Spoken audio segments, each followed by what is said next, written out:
Chapter 14. The Work with the Demon. The awakening of the Kundalini and the dissolution of the I precisely form the fundamental basis of all profound realization. In this chapter, we are going to address the topic of the dissolution of the I. This is definitive for final liberation. The I is the demon we carry within. Concerning this statement, we can say the work of the dissolution of the I is really work with the demon. This work is very difficult. When we work with the demon, tenebrous entities usually attack us terribly. This is really the path of the astute man, the famous fourth path, the path of Tao. Origin of the pluralized I. The origin of the sinful I is lust. The ego, Satan, is subject to the law of eternal return of all things. It returns to new wombs in order to satisfy desires. In each one of its lives, the I repeats the same dramas, the same errors. The I complicates itself over time, each time becoming more and more perverse. The death of Satan. The Satan we carry within is composed of atoms of the secret enemy. Satan had a beginning, Satan has an end. We need to dissolve Satan in order to return to the inner star that has always smiled upon us. This is true final liberation. Only by dissolving the I can we attain absolute liberation. The intimate star. Within the unknowable depths of our divine being, we have a completely atomic internal star. This star is a super-divine atom. The Kabbalists call this star by the sacred name of Ein Sof. This is the being of our being, the great reality within ourselves. God does not evolve. God does not need to evolve because He is perfect. God does not need to perfect Himself. He is perfect. God is our inner being. Evolution and involution. We the Gnostics have never denied the law of evolution. However, we do not accept such a mechanical law as dogma. The laws of evolution and involution make up the mechanical axis of nature. For every ascent, there follows a descent. For every evolution, there is a specific corresponding involution. There is evolution in the seed that germinates, in the stalk that grows and develops, in the plant that bears fruit. There is involution in the tree that no longer grows, withers away, becomes old and dies. Total revolution.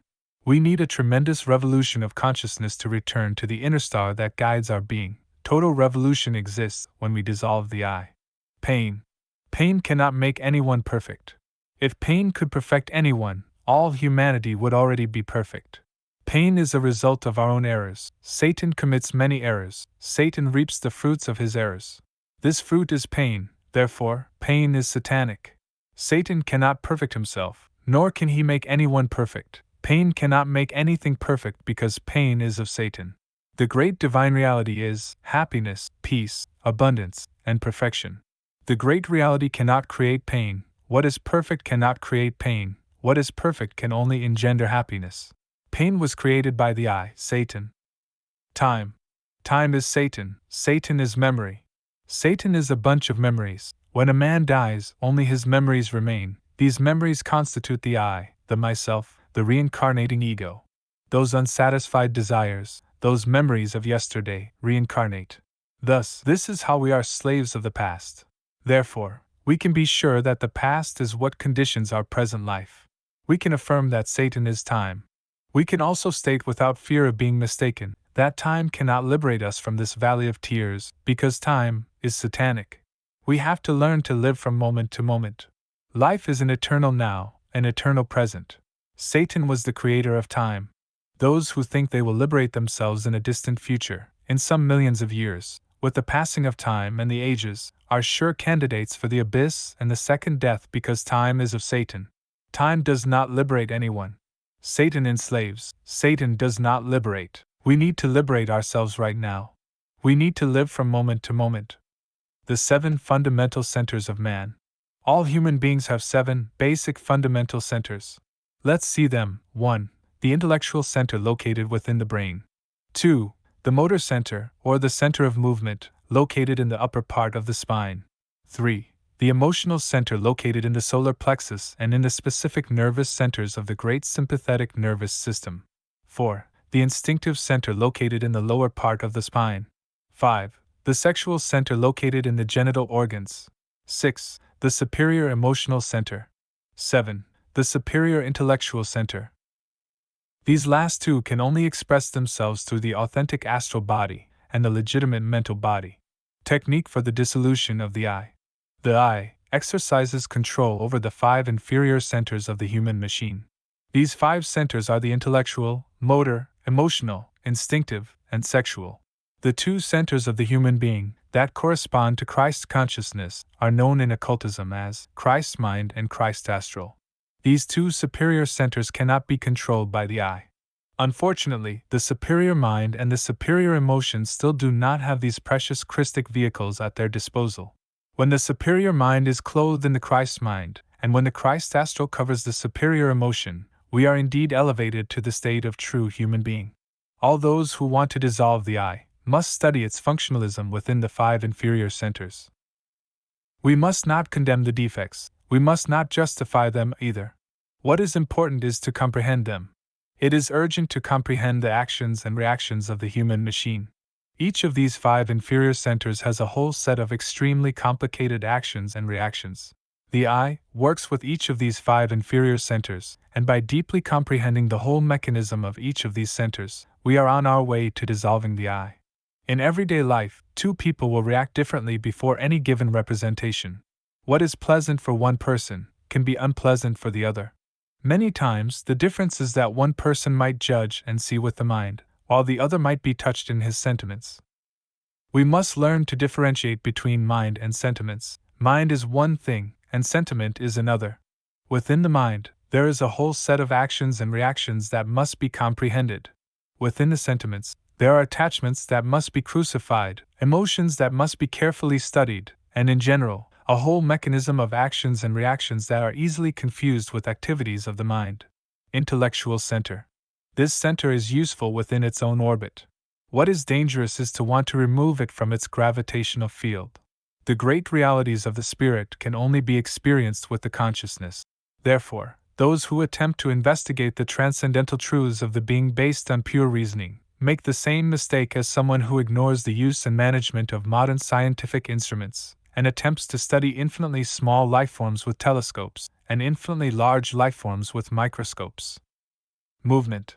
We need to self-discover and to deeply comprehend all our habits. We must not allow our life to continue to unfold mechanically. It seems incredible that, living within the patterns of our habits, we do not know the patterns that condition our lives. We need to study our habits, we need to comprehend them. These habits belong to the activities of the motor center.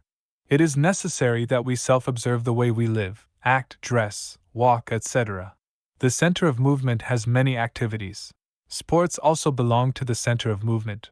When the mind interferes with this center, it obstructs and causes damage to it because the mind is very slow and the motor center is very fast. Any typist works with the motor center and, naturally, can make mistakes at the keyboard if the mind intervenes. A person driving an automobile could have an accident if the mind intervenes. Emotional center. The human being stupidly wastes sexual energy through the abuse of violent emotions, movies, television, football games, etc. We must learn to dominate our emotions, we must save our sexual energy. Instinct. Various instincts exist, the instinct of preservation, the sexual instinct, etc. Many perversions of instinct also exist. Deep within every human being, there are subhuman instinctive brutal forces that paralyze the true spirit of love and charity. These demonic forces must first be comprehended, then brought under control and eliminated. These bestial forces are criminal instincts, lust, cowardliness, fear, sexual sadism, sexual bestialities, etc. We need to study and deeply comprehend these subhuman forces before we can dissolve and eliminate them. Sex. Sex is the 5th power of the human being. Sex can liberate or enslave man. No one can be complete, no one can deeply realize himself without sexual force. No celibate person can attain total realization. Sex is the power of the soul. The integral human being is achieved with absolute fusion of the masculine and feminine poles of the soul. Sexual force develops, evolves, and progresses on 7 levels, the 7 levels of the soul. In the physical world, sex is a blind force of mutual attraction. In the astral world, sexual attraction is based on the affinity of types, according to their polarities and essences. In the mental world, sexual attraction occurs according to the laws of mental polarity and affinity. In the causal plane, sexual attraction takes place on the basis of conscious will. It is precisely on this plane of natural causes where the complete union of the soul is consciously realized. Indeed, no one can attain the complete glory of perfect matrimony without having attained this fourth state of human integration. We need to fully comprehend this entire sexual matter. We need to be integral. We must transcend the mechanics of sex. We need to know how to procreate children of wisdom.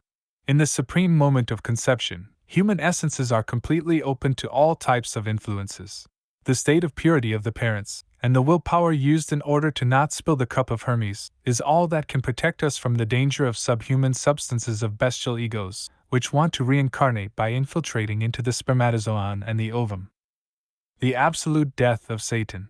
We discover the whole process of the eye, by comprehending the intimate activities of each of the 5 inferior centers. The result of this self-discovery is the absolute death of Satan, the tenebrous lunar eye. Adultery. Since the woman's body is a passive and receptive element, it is clear she collects and stores the results of sexual acts with all those men who committed adultery with her. Those results are atomic substances from the men with whom she has had sexual intercourse.